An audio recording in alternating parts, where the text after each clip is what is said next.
Hello there, this is Cridical from Cridical Media, just taking a look at the 2024 release of Stitches by Junji, but more importantly from Hirokatsu Kihara. And what we usually do with this channel is give you an idea of what to expect if you ever come across these books in the wild. So we go over the exterior, some bonus material, art and plot points, and then a brief review at the end. Now, the reason why I emphasized Kihara is because this is predominantly his work.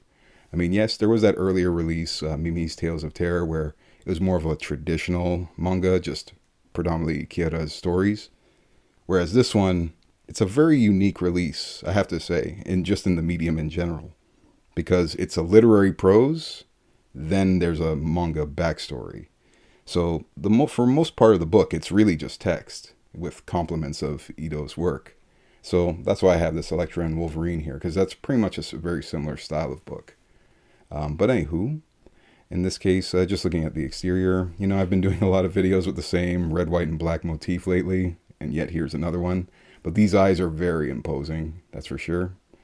Very similar to other Ito releases, it has a gloss spine. However, that gloss spine does extend on the exterior as well, so I appreciate that as well.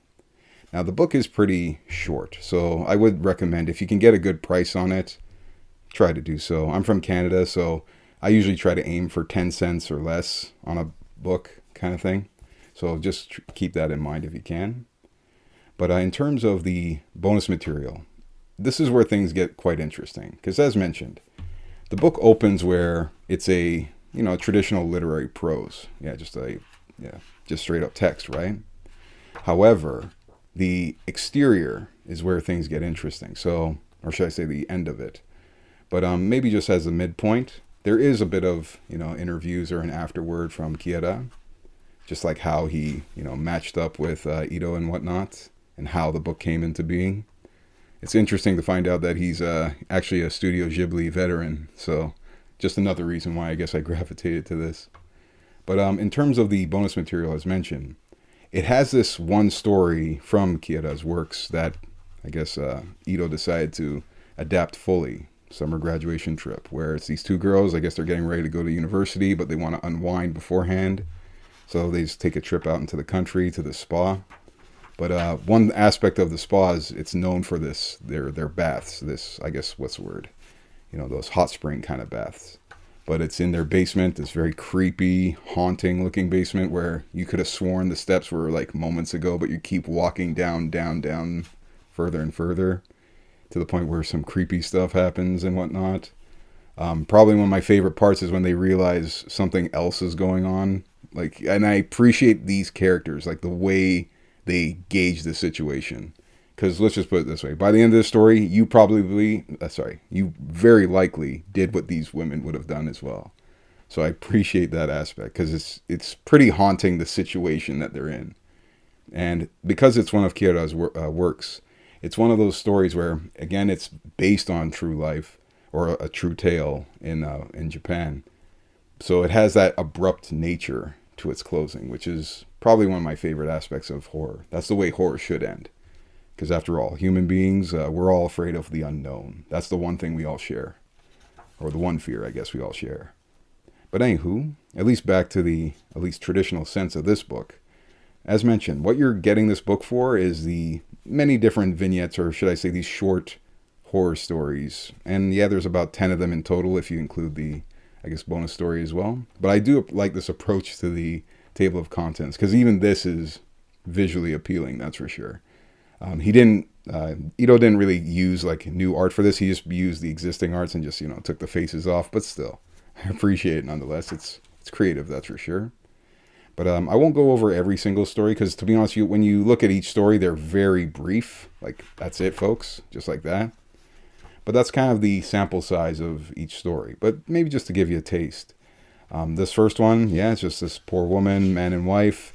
One thing I like about Kihara's writing is because they're true stories, he uses He uses like aliases or keeps the names anonymous. So he refers to people by like letters. So Mr. and Mrs. A. Or, J, or T went to school, or, Z went to wherever. I appreciate that angle because, I don't know, it kind of lends this sense of gravity to the stories makes them feel even more visceral.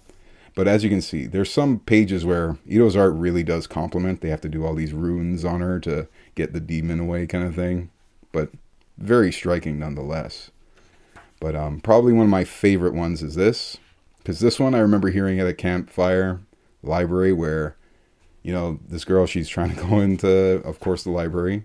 But something keeps happening. Like, they keep seeing this weird kid running around. But the kid doesn't dress like any of the other kids at school or anything. She's younger than everybody else. And she's fast, like eerily fast. And eventually the library gets shut down. Weird things start happening. Creepy apparitions. But it's just a very good sense of, you know, building tension and anxiety in a story, because that's pretty much what it nails down to. But I definitely like that approach, and I even like that little hint there with the face constantly being in each page. But yeah, very impressive nonetheless. But yeah, very awesome works you're going to get. You're still going to get that awesome Ito work throughout the book, but you'd be surprised how fulfilling each one of these stories is. Yeah, like M. Yeah, see what I mean? Like, they just keep using these, what's the word? These aliases and whatnot. The play, very intriguing, as you're kind of already seeing, an animated doll, or so to speak, quote-unquote, animated doll.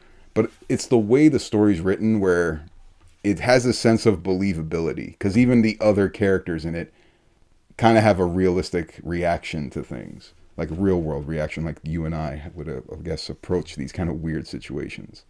But probably my favorite one of the bunch is this one, the kimono, where it has like a rich history behind it. It establishes the scenario and just the overall environment so well that you can't help but like this one. And it has this haunting aspect because it has this sense of legacy to it. And for those of you returning to the channel, you may know how much I love the question, who's like this faceless detective. So I guess maybe that got some brownie points with me here too. But very intriguing story, that's for sure. The art may not haunt you, but the story and the text certainly will get to you. It'll kind of make you think twice. But yeah, very heavy narratives, that's for sure. And of course, the cover designs, I guess, inspiration right there. But yeah, very intriguing little release. As mentioned, I would definitely recommend it if you can get it for a good price. But otherwise, maybe this is one that you can just sample. You know, maybe you can go to your library or your bookstore. You could literally finish it while you're at the bookstore. Like, this book wasn't even an hour long, that's for sure. But still, it's a nice little package.